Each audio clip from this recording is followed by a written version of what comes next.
আজকে আমরা এমন একটা সময় বাংলাদেশে বাস করছি যেটা সত্যি আমাদের জন্য খুব দুঃখজনক।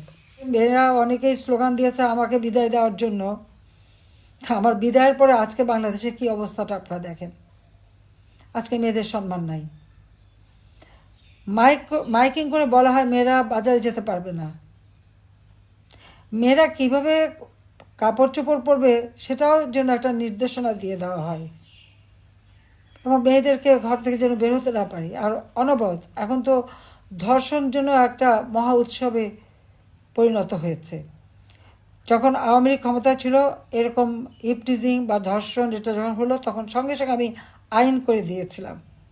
এমনকি যে ধর্ষক তার পরিচয়টাই যেন প্রচার হয় এবং তার ক্যাপিটাল পানিশমেন্ট যাতে হয় সেভাবে আইন করে দিয়েছি।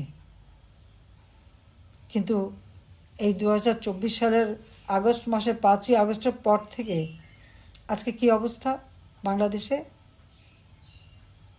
মেয়েদের সব অধিকার একে একে কেড়ে নেওয়ার চেষ্টা বাস করছে, যেটা সত্যি আমাদের জন্য খুব দুঃখজনক। হাটে ঘাটে মাঠে মেয়েদেরকে অনবরত লাঞ্ছিত করা হচ্ছে। ক্ষমতা এসেছে একজন সুদখোর জঙ্গি নেতা ইউনূস, তার আমলে তো কেউ আন্দোলন করতেই পারছে না। 7 জুলাই থেকে 14 জুলাই পর্যন্ত আমাদের ছেলেমেয়েরা যে আন্দোলন করেছে বা 15 জুলাই পর্যন্ত আন্দোলন করেছে, কই তাদের উপরে টিয়ার গ্যাস মারা, সাউন্ড গ্রেনেড মারা আমরা তো কিছুই করিনি। অথচ এখন মহিলা শিক্ষক বাচ্চা নিয়ে আছে, তার উপরে গরম পানি মারা হচ্ছে, তাকে গ্রেপ্তার করা হচ্ছে। মেয়েদের কাপড় চোপড় ছেড়ে শালীনতা নষ্ট করা হচ্ছে, ওড়না টেনে নিয়ে যাওয়া হচ্ছে। এই ধরনের অনাচার কিন্তু চলছে।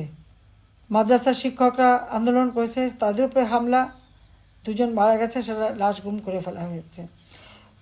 গার্মেন্টসের মহিলা শ্রমিকরা আন্দোলন করতে গেছে, সেখানেও তাদেরকে হত্যা করা হয়েছে এবং তাদের উপরে চড়াও হয়েছে। একর সাথে সাথে তাদের উপরে নির্যাতন। ছাত্ররা আন্দোলন করে, সেখানেও নির্যাতন। আজকে আমাকে কেউ স্বৈরাচার বলে, তাহলে আপনারা বিচার করে দেখেন তো স্বৈরাচারটা কে? আমি তো সহনশীলতা দেখিয়েছি, আন্দোলন করেছে, সংগ্রাম করেছে, আমরা সহনশীলতা দেখেছি, আলোচনা করেছি, ছাত্রদের সব দাবি মেনে নিয়েছি। দাবি মানার পরেও তাদের এক দফা। অর্থাৎ আমি আর রেহানা 15 আগস্ট তো আমরা 2 বোন বেঁচে গিয়েছিলাম, কাজে আমাদের হত্যা না করা পর্যন্ত মনে হয় তাদের শান্তি ছিল না।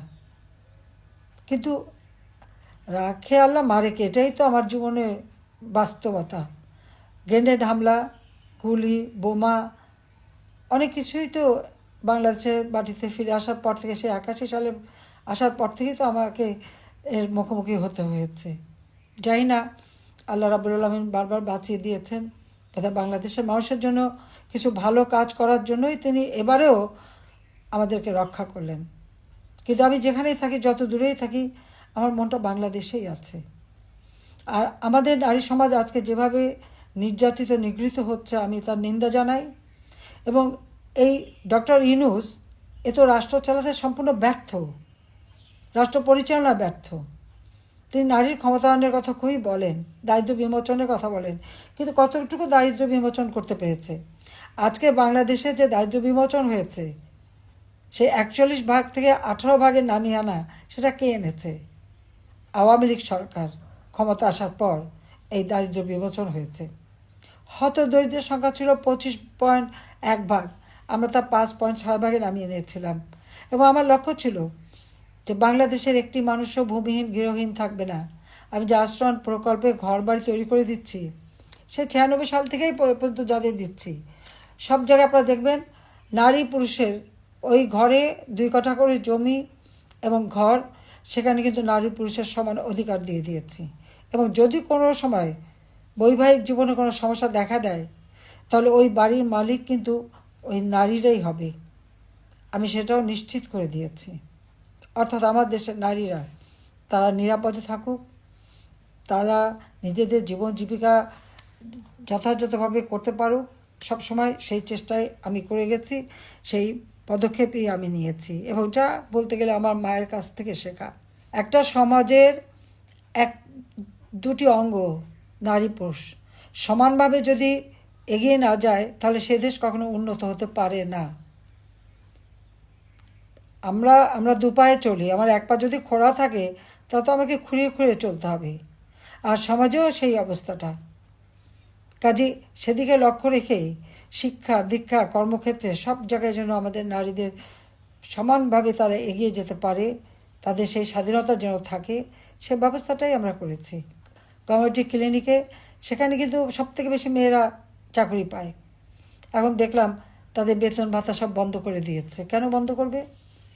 যেখান থেকে সাধারণ, বিশেষ করে আমার মেয়েরাই তো বেশি লাভবান, তাদের তো আর কারো মুখাপেক্ষি হয়ে থাকতে না, হেঁটে যেয়ে তারা চিকিৎসা নিতে পারে, সেই সুযোগটাও এরা এই ইউনিট সরকার এসে বন্ধ করে দিতে চাচ্ছে। যে কাজটাই করি সেটাই ধ্বংস করতে হবে, দেশটাকেই ধ্বংসের দিকে নিয়ে যাচ্ছে। কাজে আমি আমার বোনদের বলবো এই নারী দিবসের সকলের কণ্ঠ সোচ্চার করতে, যে আপনারা সোচ্চার হন এবং রুখে দাঁড়ান। এই অন্যায় অবিচারের হাত থেকে দেশকে মুক্ত করতে হবে, যা থেকে মুক্ত করতে হবে। আর যে লোকটা শুধু ক্ষুদ্র ঋণ দিয়ে মোটা অঙ্কের সুদ খেতে জানে, মেয়েরা কাজ করবে আর সেই টাকাটা সে সুদ হিসেবে কেড়ে নেবে, আর সেই সুদের টাকা দিয়ে তার বিলাসিতা, দেশে বিদেশে সম্পদ, পৃথিবীর এমন কোনো দেশ নেই যেখানে তার সম্পদ না আছে। আর শুধু দেশে তার সম্পদ অগাধ সম্পদ, আর দরিদ্রই থেকে যায়।